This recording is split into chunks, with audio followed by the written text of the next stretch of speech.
Everybody, CC report here. Just wanted to give you my instant reaction to Team USA versus New Zealand, which just concluded. Team USA more than doubles up New Zealand if they win 101 to something. There exists an undeniable truth at the highest levels of Professio NAL sports. The most dominant athletes on the planet never need to raise their voices to make themselves heard.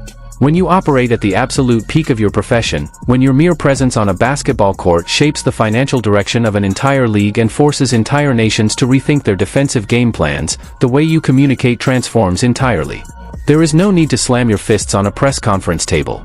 There is no need to whisper frustration through anonymous media leaks.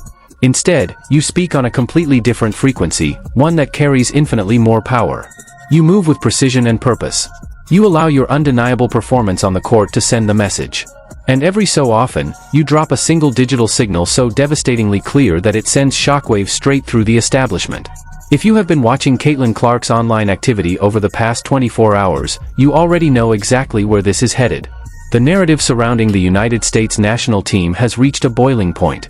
The coaching staff has been playing a dangerous, increasingly reckless game, and Clark, famously composed, has never been one for petty internet battles or cryptic social media posts.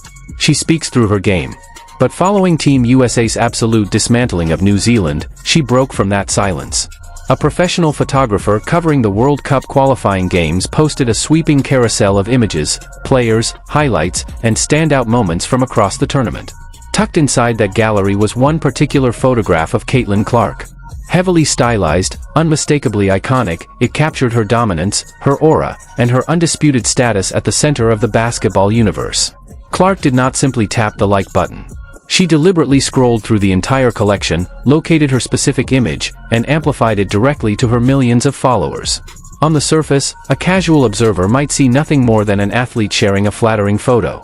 But anyone fluent in the psychological language of elite competition understood immediately, this was a roaring declaration of independence. It was a subliminal, surgically executed message directed at the veterans, at the coaching staff, and at the entire basketball world. The message was crystal clear: I know precisely who I am. I know exactly what I am doing to these international defenses. You can shove me into the corner. You can strip the ball from my hands. But what you cannot suppress is the engine. And the true tragedy of Team USA's current coaching strategy is that rather than unleashing that engine, they are actively working against it. Here is my evaluation. Caitlin played well enough over the first 3 quarters. She was played off ball almost exclusively. When she got the start, Chelsea Gray also started and was starting at the point guard position, and Caitlin was in deference to Chelsea Gray when it came to ball handling and all that. That trend continued. The final score read 101-46, an absolute demolition. And as analysts quickly noted, Caitlin Clark finally received her first start of the entire tournament. The internet erupted. Fans celebrated loudly, convinced the coaching staff had finally come to their senses. But here is the cold, uncomfortable reality: earning a starting spot means absolutely nothing when the system surrounding you is deliberately engineered to neutralize everything that makes you dangerous. For the entire duration of the first 3 quarters, the coaching staff made a decision that flies directly in the face of every principle of modern basketball logic. They inserted Caitlin Clark into the starting lineup, and then handed primary ball handling responsibilities to veteran floor general Chelsea Gray. Rather than giving the offensive reins to the most lethal transition point guard the sport has ever produced, they reduced Clark to a secondary role. They took a player whose entire basketball identity is constructed around controlling the ball, commanding the offense, and bending the geometry of the court to her will, and deliberately converted her into an off-ball decoy.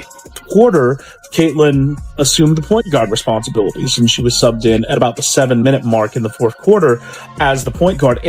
Now, if you all watch the game, we know in that 4th quarter. Study this breakdown carefully, because it exposes the fundamental flaw embedded deep inside the Team USA system.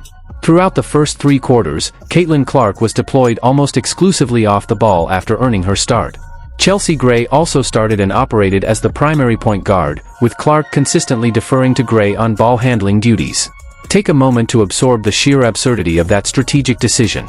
Deploying Caitlin Clark exclusively off the ball is the precise equivalent of purchasing a Ferrari and choosing to drive it exclusively through school zones.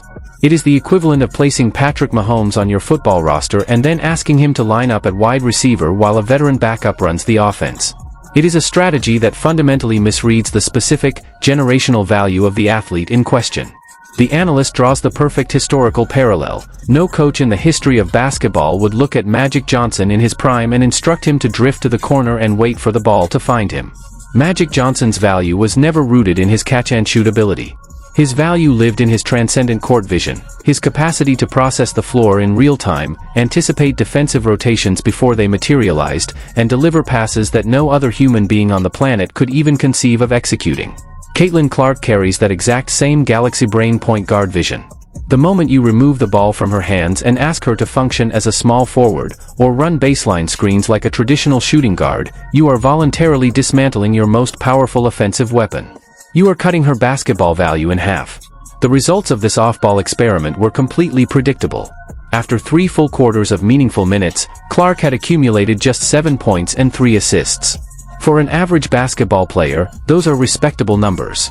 For the most electrifying offensive force on the planet, they represent a severe and systemic underperformance. She was blending into the background. The offense was moving, but it carried no fear. Ryan Howard was catching fire from beyond the arc, and Kelsey Plum was delivering a strong performance, but the chaotic, relentless, high-velocity energy that a Caitlin Clark-led offense naturally generates was completely absent. Team USA was winning on raw talent alone, not on tactical brilliance. Then the fourth quarter arrived. And in those final minutes, whether by calculated design or sheer coaching curiosity, the staff finally made the change. Caitlin Clark checked back into the game at the 7-minute mark. This time, no veteran point guard stood beside her. No one for her to defer to. For the first time in the tournament, the coaching staff handed her the uncontested keys to the offense. How many times can you underline it? It is not a smart idea for you to play Caitlin Clark off the ball exclusively or for any long period of time. I understand there may be some possessions here and there where Caitlin needs to be played off the ball, but every time that you take the ball up the court with the ball not in every single possession where someone else carries the ball up the court is a possession where Caitlin Clark's greatest weapon is completely switched off. Her galaxy brain court vision is entirely useless when the ball is not in her hands, and that sits at the absolute core of this entire debate. In that fourth quarter, the devastating truth of what a real point guard playing real point guard basketball looks like was put on full display. Without a shot even being required, she systematically dismantled New Zealand's interior defense. She recognized that her perimeter shooting threat had sent the defense into a state of pure panic, and she punished them relentlessly through the paint as a result. Bullet passes began firing through impossibly tight defensive windows. She located Kiki Iriafen for wide-open, point-blank layups with surgical consistency. She fed Monique Billings directly at the rim, gifting her teammates the most effortless scoring opportunities of their international careers. The statistics from that single quarter of on-ball dominance are genuinely staggering. Her assist total doubled in a matter of minutes, jumping from 3 to 6.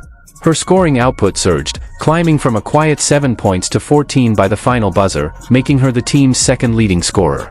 In just 7 minutes of running an actual point guard offense, she accomplished more than she had managed across 25 minutes of off-ball deference. The game tape is screaming the truth. The analytics are screaming the truth. And Caitlin Clark's social media activity is quietly, deliberately screaming the very same truth. It does not matter who else is on the floor. Chelsea Gray, Paige Buchers, Kelsey Plum, these are phenomenal, world-class basketball players without question. But none of them possess the specific, unteachable, otherworldly court vision that Caitlin Clark carries.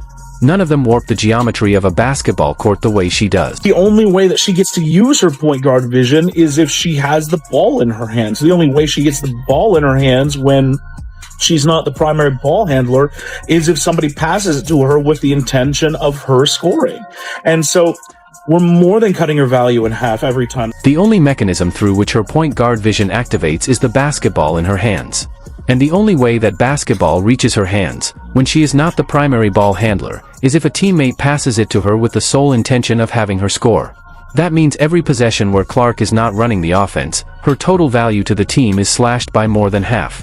That is the terrifying reality that the Team USA coaching staff must confront before the high-stakes international tournaments begin. You cannot chase gold medals while deliberately cutting your best player's effectiveness in half to protect the comfort of veterans. The rest of the world is no longer falling behind. Spain, Australia, and France are tactically disciplined, highly sophisticated units. Run a disjointed two-point guard system against those teams, and they will surgically expose the lack of offensive cohesion.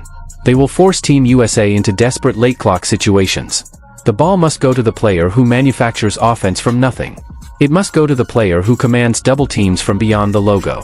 It must go to the player capable of threading a 50-foot bounce pass to a cutting teammate in full stride. Caitlin Clark understands this. Her teammates understand this. And judging by the offensive explosion that erupted in that fourth quarter against New Zealand, the coaching staff is slowly, painfully beginning to reach the same conclusion. What is unfolding right now is the most publicly documented growing pain in the entire history of women's basketball. A generational talent is visibly outgrowing the traditional structure that keeps attempting to contain her. The upcoming WNBA season is going to hit the league like a freight train, because Caitlin Clark is quietly accumulating an enormous reservoir of motivation. She is watching the establishment chip away at her impact. She is absorbing the frustration of being played out of position. And when she finally returns to her professional franchise, when the ball is placed unequivocally in her hands without veteran politics standing in the way, the level of basketball she is going to unleash will be something this league is entirely unprepared to handle. This is the season of reckoning. The message has been delivered, both digitally and tactically. The question is no longer whether Caitlin Clark is the finest point guard on the planet.